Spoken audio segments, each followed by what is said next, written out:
Hi hello viewers, good morning. నేను మీ MSR. ఈరోజు morning న్యూస్కి స్వాగతం.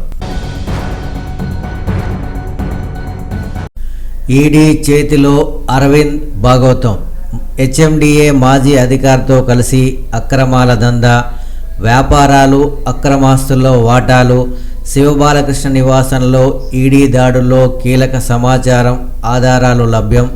అరవింద్ ఆదేశంతోనే భూమాయ, నార్సింగ్, మహేశ్వరంలో క్రమబద్ధీకరణ. ఏసీబీ నివేదిక ఆధారంగా శివబాలకృష్ణను విచారించిన ఈడీ నేడు కూడా ప్రశ్నించనున్న అధికారులు. మాజీ ఐఏఎస్ చుట్టూ ఏసీబీ, ఈడీ ఉచ్చు. ఇప్పటికే ఫార్ములా ఈ కార్ రేసులో అభియోగాలు. నేడు విచారణకు రావాలంటూ ఏసీబీ మళ్ళీ నోటీసులు. భారత్ కోరుకున్నది శాంతియుత విశ్వం. బ్రిక్స్ సదస్సుపై ప్రధాని మోడీ కీలక వ్యాఖ్యలు. 5 దేశాల పర్యటనకు బయలుదేరి వెళ్లిన ప్రధాని మోడీ బ్రిక్స్ కూటమి బలోపేతానికి సహకరిస్తామని వెల్లడి. ఘనా, నమీబియా పార్లమెంటులో ప్రసంగించనున్న భారత ప్రధాని. డిసెంబర్ కల్లా అందుబాటులోకి ఆసుపత్రుల్లో 9,000 పడకలు.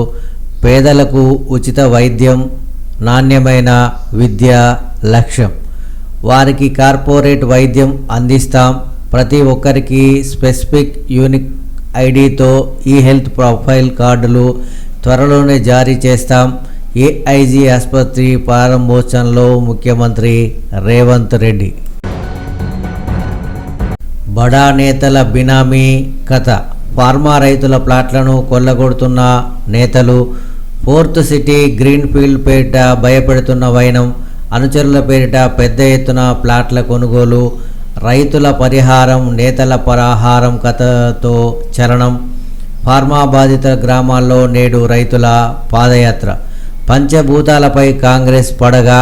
ఫార్మా భూముల్ని చెరబట్టిన హస్తం నేతలు. తక్కువ ధరలకే రైతుల ఇండ్ల స్థలాల రిజిస్ట్రేషన్లు.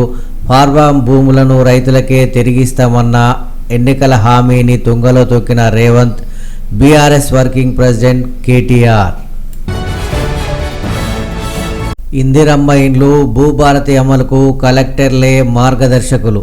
8 జిల్లాల కలెక్టర్లతో సచివాలయంలో సమావేశం. పథకాల ఫలితాలు పేదల గుడిసెల వరకు చేరాలి. కలెక్టర్లకు రెవెన్యూ శాఖ మంత్రి పొంగులేటి శ్రీనివాసరెడ్డి సూచన.